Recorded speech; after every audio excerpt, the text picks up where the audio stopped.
Welcome, two-a-days, your once-a-day NFL little video chat thing we're going to try out here, at least through training camp. If people like this, it's going to end we're having fun, which is the whole reason we did the Deep Dive podcast anywhere past the NFL season, was just because it was a lot of fun just talking sports.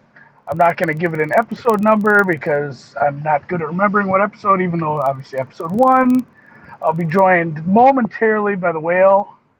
You can see I'm broadcasting live. Again, real pirate radio shit here from the inside of about a 13-year-old BMW with a car seat in the back. So that's where I'm at in my life right now. Just my little run into town car that gets ruined by the children. We're going to talk a couple topics each week, try to keep it short. Nobody wants to sit and watch YouTube for an hour and a half, so hopefully these are going to be about right around 10-minute little videos. We're each going to bring some topics, maybe some news of the day, things that are going on in the NFL that day. Sometimes there's just not shit to talk about, but we'll always just find a team to talk about that we can deal with. For now, I have no idea. I cannot remember what Mr. Whale was going to talk about today. Maybe you can tell us. Hey, Andy, how you doing? Hey, I'm good. Okay, great intro. I battled. I'm excited for this, man. I'm super excited. Any opportunity to talk NFL and gambling beyond the deep dive, sign me up. You can turn your video on, or? Yeah, am I not broadcasting? Yeah, I just see a picture of a whale, but. Oh, okay. Well, I should be broadcasting. Anyway. If that's what you look like. Yeah, okay. So I'm going to talk about the Rams today. I'm here in Irvine, California. The Rams start training camp today in Irvine. The rookies at least reported today. I'm not necessarily a Rams fan, but they're the local team now, and the buzz is real. People really do they're into this. They're into the Rams. And for good reason. They are bringing the star power this year. It was crazy kind of going through the depth chart and preparing for this. I completely forgot some of the moves they made, but they have really loaded up on talent on defense, especially. They had headline-grabbing signings with Marcus Peters and Aqib Talib, and Ndamukong Suh joins Aaron Donald and company. They have a relatively strong secondary, I would say, with all of their new star power, and pretty weak in the linebacker position. But we're going to get to see some Rams training camp this week. I'm definitely going to go down and check it out myself. I think it's not far from where you work. You said. No, it's a super short walk, so I'm pretty excited to go and check it out. Pretty lucky. Just pretty excited for NFL to be starting in general. Fuck yeah. It's coming, man. I plan on going to Vikings. I plan on going to Vikings camp too. I don't have the stats for how long they did it, but for forever and a day, they held it in Mankato, which is a smaller town. Not small, but by no means it was not in the Twin Cities. It was in a smaller town, a little ways off. They have a smaller college, good hockey team there, but otherwise it's like a D3 school. They've always had it there. They got a little money from the Wilfs and whoever, God knows where else, and they built a nice training facility. So this will be the first year they have their new training camp, their new training facility. I'm really excited to go see that. For me, it's like an hour drive, so I'm not going to be walking to training camp, but I definitely will be up to Vikings camp sometime. Maybe even a little live video from there, showing off some of the new toys, the Kirk Cousins of the world. What are your thoughts on the Vikings heading into the season? Are you cautiously optimistic that they can get back to at least to the NFC Championship? No, 8-8. It's gonna be I'm just gonna go full Vikings fan on it, and just be a full fatalist. That's kind of what I looked at it today. Obviously, training camp hasn't started yet. But just knowing from what happened last year and, the moves that we made or not made, I guess everybody's so pumped about Kirk Cousins. I'm cautiously optimistic because, well, obviously the defense is great. We got a really good running back coming back. Hopefully he's full go. The wide receivers, top 5 duo in the league, obviously. Kirk Cousins, supposed to be good, but it kind of leaves the offensive line, which is rough. And then, God rest his soul, our offensive line coach died at early age. That was terrible. That was out of the 56. blue.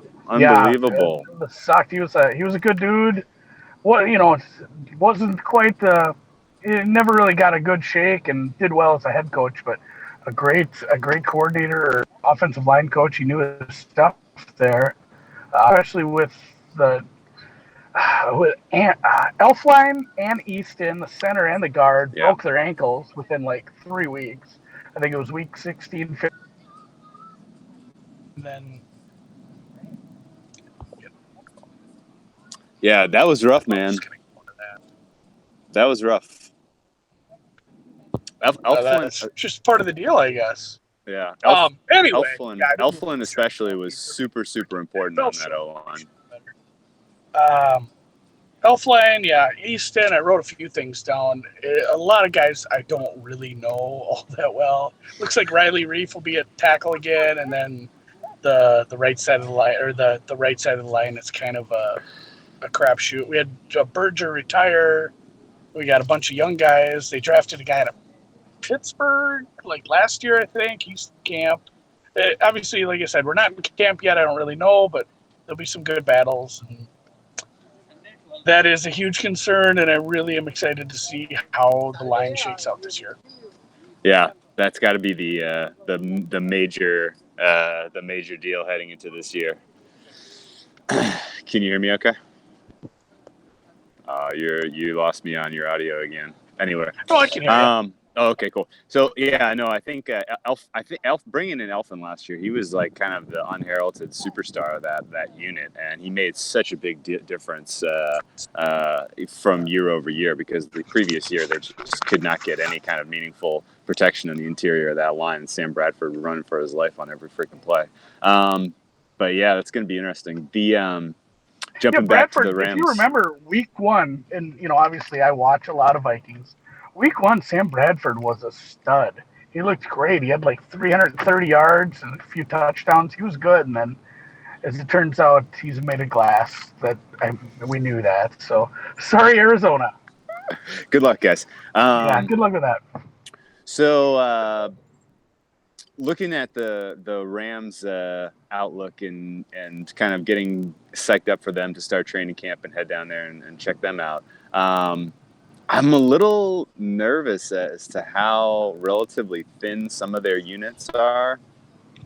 They've kind of gone all in on a couple of big names here and left themselves, thin in the roster and potentially some important positions. I mean, we can argue about how important the linebacker position is nowadays in the NFL. But, Wade Phillips runs a 3-4 defense, and there'll be 4 linebackers on the field every year. They've converted Mark Barron to linebacker. They seem like they have a lot of projects, which makes me a little bit nervous as to how they're going to start the season for the Rams. And again, Goff was serviceable last year after being an absolute nightmare his rookie season. I credit a lot of that to Sean McVay and the way he kudos to the coaches. Yeah, he really developed a really outstanding scheme to help Goff excel. And they lost Sammy Watkins. Watkins is now gone. He's a KC Chief this year. But they bring in Brandon Cooks. And Cooks is pretty legit in the deep passing game, especially. That's really where he excels. So it'll be fantastic. Because Goff, relatively, at least if you break down the statistics over, where he was converting, meaningful passes, a lot of his success came on the deep ball. So having a threat like Cooks, who was particularly good, getting open, getting space deep, I think is going to be pretty fascinating to see how quickly they can kind of come together as a threatening duo. I do worry a little bit that their offensive line looks thin. It only takes like one or two, so much of they had plenty of time to get the deep passes that they wanted, and the scheme that McVay was running kind of relied on having really great protection last year. And so if they sustain any, I'm going to be watching very closely to see if they sustain any injuries to their starting offensive line unit, because that's probably the one place that looks the most vulnerable to me if they do take a hit. And if Goff has to speed up his progressions, if he's they're never going to get deep balls to Cooks for sure. If he has to be quick and under pressure, I worry about him a little bit. So I'm buying the Rams on the season. However, week one, maybe one of my favorite looks is fading the Rams. Did you see what the night spot on the doubleheader on Monday Night Football is? Which is just the worst. I'm too old for that shit. I'm gonna if I can't just stay up and watch football that late. I got to be like partying or something. Did you see Oh the God, you're good. game Yeah, we I got did. though? I did. It's a really Dude, good one. I'm just having flashbacks to like 2 or 3 years ago when it was the Vikings and the Niners. Oh, And from Central Dude. Time, it's like one. You stay up till like 1 a.m. to watch your team you're so jacked up for lose to the Niners, who Yeah, you won didn't like need to two other. stay. What they won You like didn't 2 need other to games stay that till whole the year. end of That that game. sucked. Oh yeah, I don't love the late Monday night game. I will never not stay up for it. But yeah, what was that line? It's Raiders Rams in Yep. Oakland. John Gruden back on Monday Night Football, and when they opened these lines pre-draft, pre-free agency, whatnot, the Raiders were favored, say -1.5 ish. They were a small favorite. It's flipped all the way now. And the line as it stands, you can get Raiders +3 at home, Monday Night Football, Monday night, second of the two doubleheader games. +3, I think, is lined -105 at most shops. That's surprising. It's incredible value. Part of me wants Maybe. to wait. Part of me wants to wait and see if something else interesting happens and that drifts out to 3.5. That would be an absolute no-brainer play.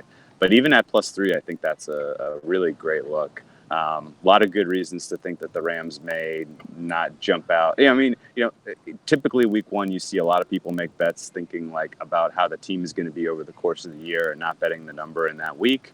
That's a pretty common theme that you're going to see a lot in week one. And like a lot of people have run to the book to back the Rams because they're thinking like this is a Super Apparently it Bowl moved contending 5 team. fucking points. Yeah.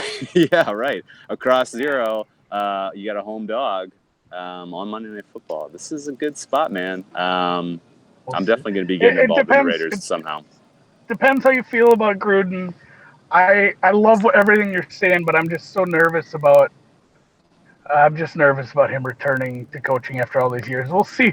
We'll see. The Raiders have a lot of talent. They could be a very good team, or they could be just a beautiful train wreck. So Yeah, that's true. I might sit that one out, but I can absolutely get down with what you're saying. Let's save some Raiders talk for another Yeah. video broadcast, and just kind of Oh yeah, we got a last whole thought preseason here. yet. Oh, I know. I can't wait to keep doing this. This is super fun. So the last thought I had on the Rams, Aaron Donald, for whatever reason, they are not giving this guy a contract. He said, and his agent said that they expect to have a deal done before the start of the regular season. I will be floored if that happens, given the way that they've, kind of handed out money all over the place. We saw weirdly last year Everybody they but decided to him. give Alec Ogletree money and then promptly shipped him to the Giants. I think that was a good move. I didn't like Ogletree really as a player, but it was kind of weird to give him money and not Donald. And then you see they signed Sue and bringing in Aqib Talib and Marcus Peters. They just got a lot of money flying around. Like, the Cooks contract was enormous. They're going to have to pay Todd Gurley and Jared Goff in coming years. So I really do wonder exactly what their plan is long-term with Aaron Donald, if they just expect to get one more defensive player of the year type of season out of him this year and then kind of let him, try to make him play on the franchise tag or something. It's not a strategy I particularly understand because I think Aaron Donald is probably a generational talent and will be good for the next 5 to 8 years. And you should just lock him down at a club. You should have locked him down at a club-friendly contract last season. Now he's coming off of he was the defensive player of the year last year, right? I think. I can't really remember. I'm pretty sure he was. I bet on it, and I know I didn't have the right guys. So yeah, no, we'll get to. I can tell you, Joey Bosa did not win that. So don't let that bias affect you this year. We'll get to the defensive player of the year prop later, but he's a freaking great look for DPOY this year. It's a long time till Propapalooza. It is a long time. It is. Are we? We'll make an announcement about that in a future video. Oh yeah, that'll be on the road. So. Any other thoughts about how we want to keep the viewers, the listeners, what to expect out of this? I think just let's let them be surprised. Just We'll be surprised. as more camp. I mean, we were just kind of digging for a few things on local teams today, but as camps open up, there'll be a ton more news coming out of training camps. Eventually, we'll have some preseason games to talk about. We'll have some camp battles, just all the fun stuff leading into the eventually starting to handicap some 2018 NFL football. Yeah, man. And on top of this, on top of it all, there's so many places you can get NFL content out there. It's going to be all over the place over the month of August. You're going to be sick of it probably. But we'll keep doing funny, unique, authentic stuff. We're not affiliated with anybody or doing anything corporate here. We're just trying to be ridiculous. And we'll always have a very hair specific, trigger on that. We'll always have a very specific gambling slant on all the stuff we're talking about. So some days we'll probably talk about interesting stuff that's going on in the news, but try to pivot it into say, okay, well, this is how it affects, the way you would handicap a team wins percentage or week one line or something like that. So it's going to be fun, man. Congratulations on this new venture. This is going to be awesome.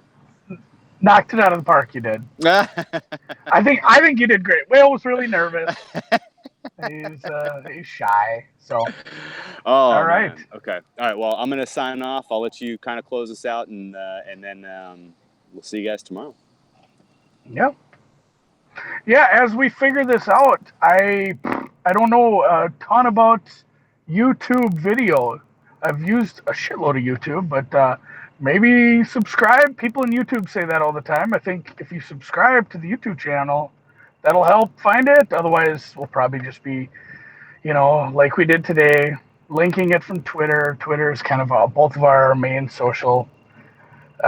Maybe a little more on YouTube now because these videos it's turned out to be a little fun. Obviously, if you got to here, you probably already follow us, but just in case, I'm Andy MSFW on Twitter. He's whale_capper. You can find us at our podcast, at the Deep Dive Podcast. That'll be more and more regular going forward. Going into the NFL season, that's going to be pretty strict on the scheduling. We talked about definitely just doing our Monday recap, looking at early lines, trying to grab some value on those. And then going into the later in the week, doing a Wednesday or Thursday. We're still a little up in the air on that, but at least every week, twice a week, recapping, looking at early lines, and then later in the week, breaking down Thursday night and starting to look at the weekend. You can find that. It's the Deep Dive with Andy the Whale, Stitcher, iTunes, Podbean, I don't know, everything. Wherever you kids are finding the podcast nowadays. So, and if you have a topic for this, that would be helpful because then I don't have to find one for the day. So hit me or the Whale up with anything specific, handicapping NFL, all that jazz. Yeah, that's about it.